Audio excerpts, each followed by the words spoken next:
Welcome, ladies and gentlemen. We're talking about similar and congruent figures.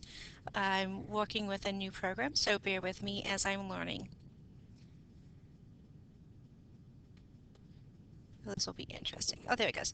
Okay, similar figures. So here's some things to take notes on, and also as we're going, make sure you know what the learning target is. Similar figures, they have the same shape, but that does not mean that they're the same size. When you see this symbol up here, let me grab my highlighting pen. This right here, that symbol indicates the figures are similar. So if you see that between some things, you know that that means they're similar. Figures that have corresponding parts, those are some things with similar that we need to see for similar figures. When working with similar figures, identify the corresponding parts. Corresponding parts are sides or angles that have the same relative position. So go ahead and take some moments and pause while you copy down this. Okay, thank you for coming back. So, ladies and gentlemen, properties of similar figures. Let's see if I can slide that thing out of the way. So if I have triangle ABC is similar, and that's what that means, to triangle DEF. Notice that I have, I'm going to keep waiting my pen on tight. When I read this, it's ABC. B is my angle. Then I say DEF. This is my angle. So this is the middle piece for each of these triangles that I'm talking about. That's the way I'm orientating those. Okay, so that's something important to know. The middle is where the middle stop's going to be. So I'm saying these are similar. Angle A is this symbol means congruent. Please notice similar, congruent. Make sure you make these notes in your thing. This is congruent, and my handwriting is not that great. So congruent, similar. All right, so ladies and gentlemen, let's keep going. Angle A is congruent to angle D. So what I'm saying is this one and this one are the same measure. Please notice the double arc right here. This is also a way that we indicate that these are congruent. Then I see angle B is congruent to angle E. Again, there's a single arc and a single arc. That's letting me know these two are congruent. Then C is congruent to F. Well, we know these are both 90 degrees, so we know that those are going to be the same. The ratios of the length of corresponding sides of a similar figures are equal. That means if I take length AB, so I take 5, and I place it over the length of DE, it is going to simplify the same to 1/2, just the same as BC, so 3 over 6 would simplify to 1/2. So we're using our ratios and we're comparing. That is one way that we make sure that they are similar. Please note that it is not correct to say angle ABC is congruent to angle DFE. That means that B would be angle here, and that we're saying angle F would be here. You're implying that B and F are the same when you write it like this, and that would not be the case. Angle B and angle F are not congruent. Okay, let me erase this. Make sure you're pausing whenever you need to. And maybe the page will go. Maybe not. There we go. Okay, so let's practice this. Given triangle XYZ is congruent to triangle UVW, name the corresponding angles. So which one are some corresponding angles? Okay, you could say angle Y is correspondent to angle V because we're saying Y and V are in the same position. So by that we can say angle X is congruent to angle U. So we're looking and saying this has been rotated, and if I rotate this around like this, U would be here, and W would be down here, and my V and my Y would be sitting on top of each other. So you could have said angle X is congruent to angle U, and so on. So what are some corresponding sides then? So if we're saying X and U are the same and Y and V are the same, can't I say this side? So UV and XY are the same, and sometimes you'll see marks like that, sometimes you'll see two. That means those two are the same. Then I could have one here and one here, and that's going to mean those are also the same.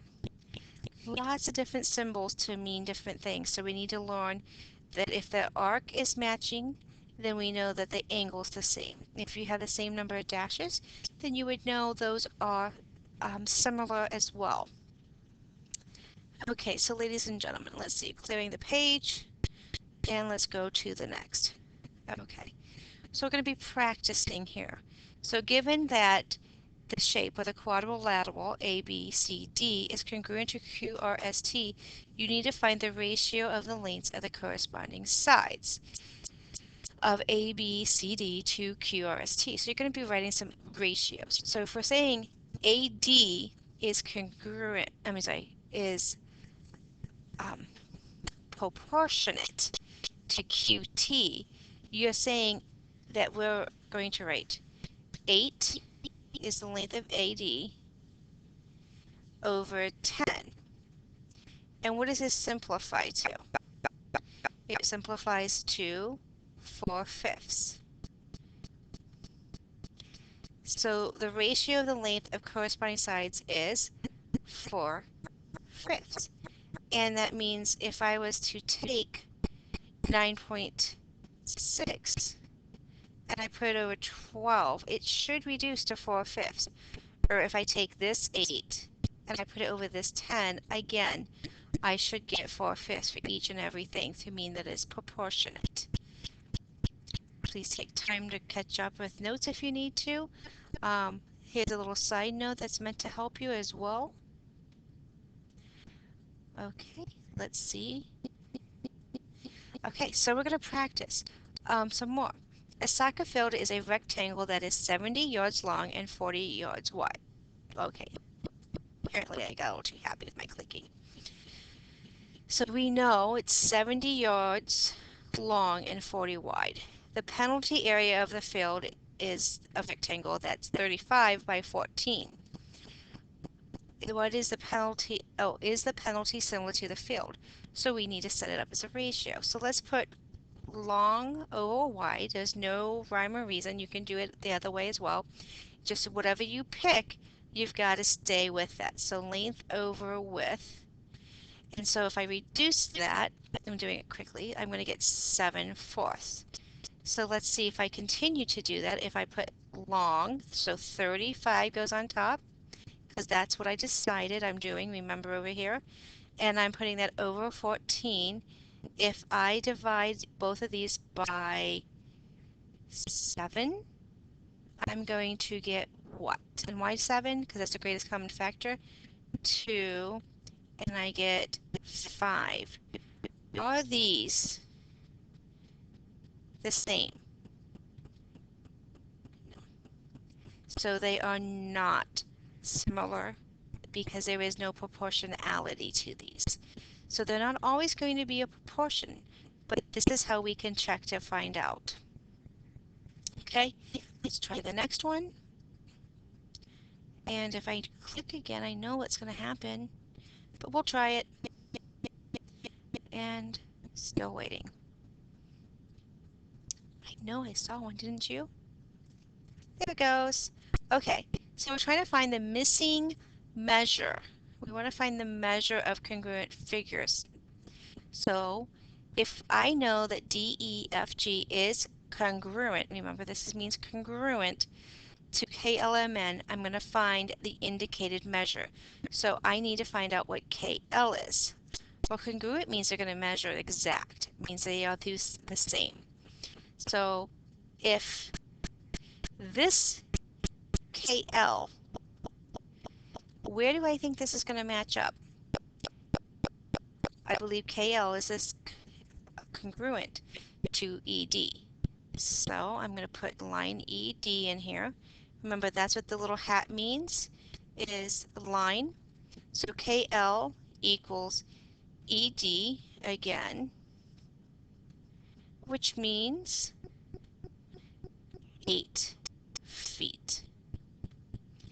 You can also do this with angles. If I know that angle L, so let me see, KL is congruent to DE, so I know it's congruent. I know it's going to be congruent to angle E. If I know it's congruent to angle E, and that is, I promise, an arrow, although it doesn't, there. Okay, but now it's just all messed up, so we'll just pretend you know what I'm drawing here.